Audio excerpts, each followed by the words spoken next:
Olá, pessoal. Vamos com essa questão da Federal do Paraná 2023. Vamos ao enunciado. A cor da pele em humanos é uma característica quantitativa constituindo um traço adaptativo cuja variação possui relação com o território ocupado e com o tempo em que isso se deu. Considerando as informações apresentadas, assinale a alternativa correta. Então, olha só, ele já está dizendo que a cor da pele é uma característica quantitativa, é aquele tipo de herança quantitativo que basicamente são vários genes em que não há uma relação de dominância e recessividade, e sim tratam-se de alelos aditivos ou não aditivos para aquela característica. No caso aqui da cor da pele, que envolve a pigmentação, né, o pigmento melanina, envolve enzimas, né, que são capazes de converter a tirosina em melanina e tudo mais.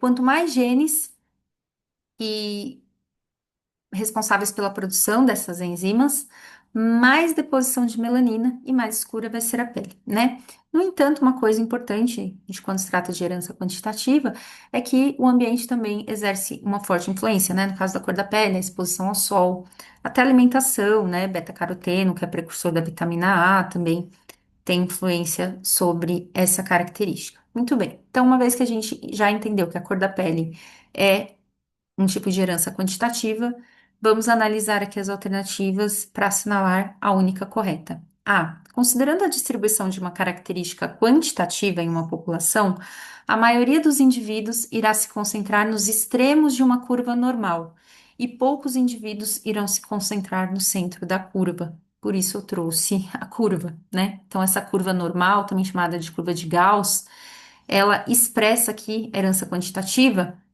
na qual mostra-se o oposto do que é dito aí na alternativa A.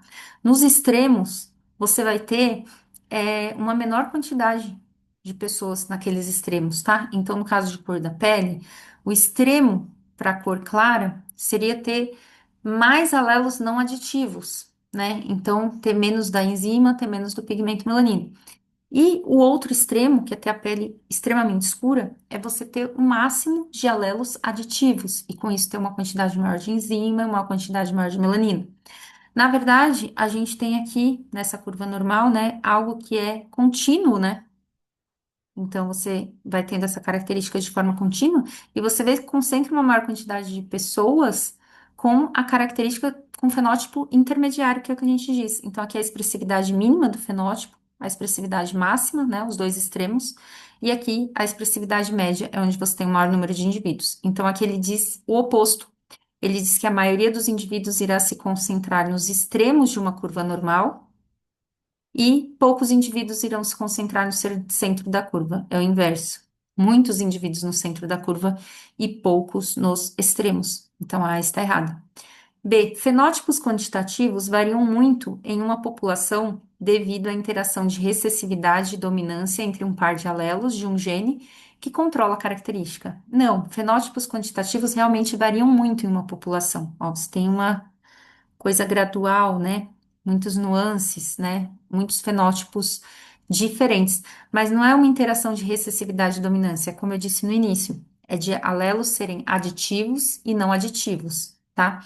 Então não é em relação de recessividade e dominância, e sim de quanto mais alelos aditivos ou de alelos não aditivos a pessoa tem. C.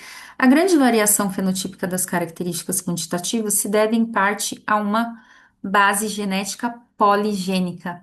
Isso, tá? A herança quantitativa é poligênica, porque depende de muitos genes, mais de dois genes, tá? Então, a grande variação é por conta disso, né? Uma boa parte dela, como diz aqui, é com essa base genética poligênica, então são muitos genes. Então, você vai ter uma variedade muito grande tanto de genótipos quanto de fenótipo. Então, a C está coerente. D.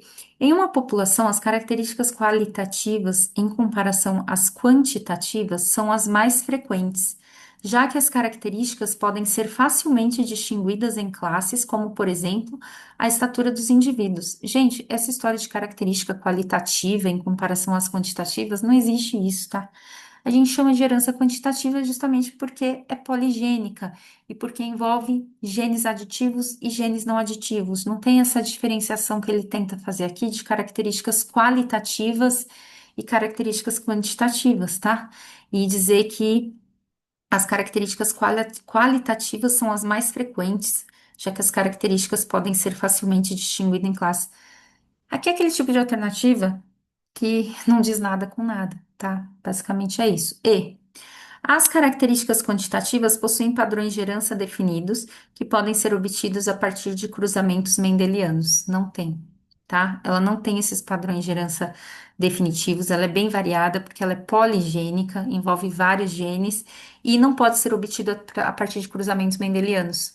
Foge, tá? Porque nos cruzamentos mendelianos você tem ali um padrão de dominância e recessividade, que é algo que não se tem aqui. Aqui são alelos aditivos e não aditivos. Então, a única alternativa que faz sentido é a alternativa C, que diz que a variação fenotípica aí tem uma parte dela, né, se deve a essa base genética ser poligênica, né, serem muitos genes, por isso você tem essa grande variedade fenotípica, certo? Então, eu espero que tenha ajudado. Até a próxima. Tchau, tchau.